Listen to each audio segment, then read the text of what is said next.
Hello friends, welcome back to the Art Room with Mr. Eck. Today we're going to be learning about French artist and sculptor Jean Dubuffet. Let's check out a couple of his artworks real quick. This is one of Mr. Dubuffet's paintings, and he's known for using lots of black and white, red and blue, and sometimes some other colors, like this one has some yellow and some gray. But thick, bold outlines.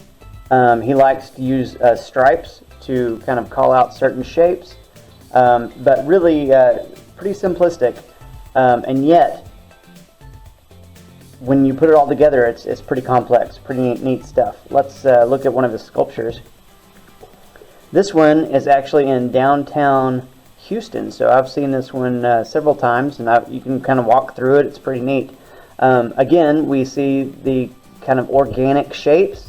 We see bold black outlines. We see some solid red, some solid blue, lots of solid white, and then also some diagonal stripes of different colors just to call out certain shapes. And here is Mr. Dubuffet walking through one of his large art installations, and just you can tell he's enjoying it. Look at that smile. What a cool guy. So what we're going to do today is try to recreate Mr. Dubuffet's unique art style.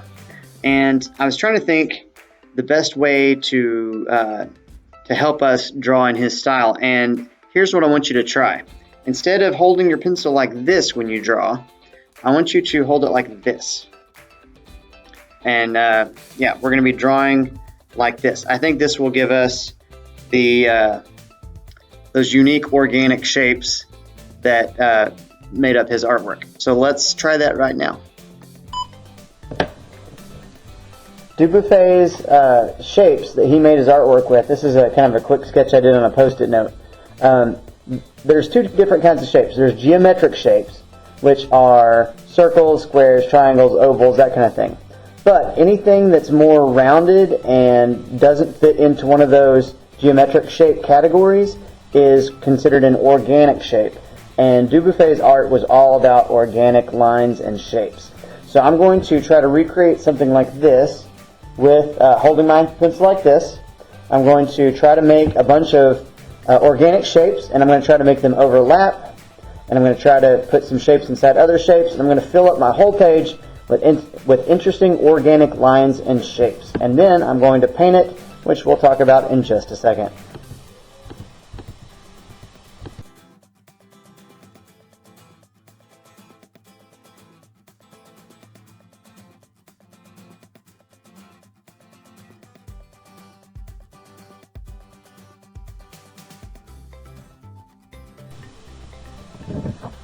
Alright, next I'm going to fill up my paper with paint.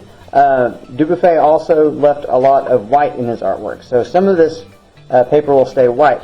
But I'm going to first paint, let's see, there's two different options you could do. You could Sharpie the lines first and then paint. But I think in class instead we're going to first paint the shapes, and then after we're done painting, we're going to go back over the lines and try to paint some nice skinny lines, because when you paint the lines, you'll get a lot more interesting line variation. That means that some of the lines will be skinny and some will be thick. So in class what we're going to do is paint. He used the primary colors, so we're going to use yellow, red, and blue to paint some solid areas, and he also used a lot of yellow, red, and blue stripes to call out certain shapes.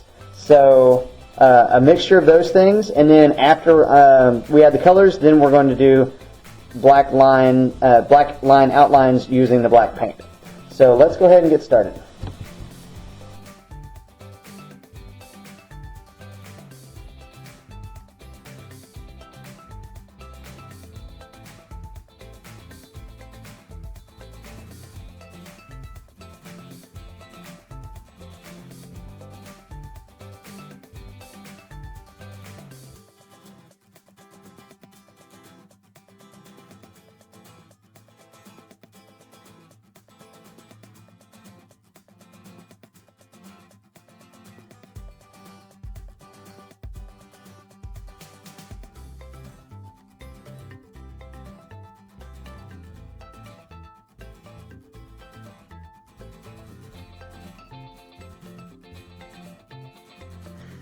And here is my finished Dubuffet painting. I think it turned out really fun, and it was pretty fun and surprisingly challenging to make. Just lots of organic lines and shapes, yellow, red, and blue, solid colors, stripes, and then some interesting black line variations, and I even filled in some areas with black, and I think it turned out super cool. One little tip for you is to get nice thin lines while you're painting. You want to use the very tip of your small paintbrush. If you push down hard, then the bristles will spread out and make a wider line. So use just the tip. It takes a lot of hand control. So I think this is really good practice for you as a painter as well. So I hope you enjoyed learning about the artist Dubuffet and his super cool art style, and you enjoyed making your own Dubuffet artwork. And I will see you guys next time for a new art lesson in the art room.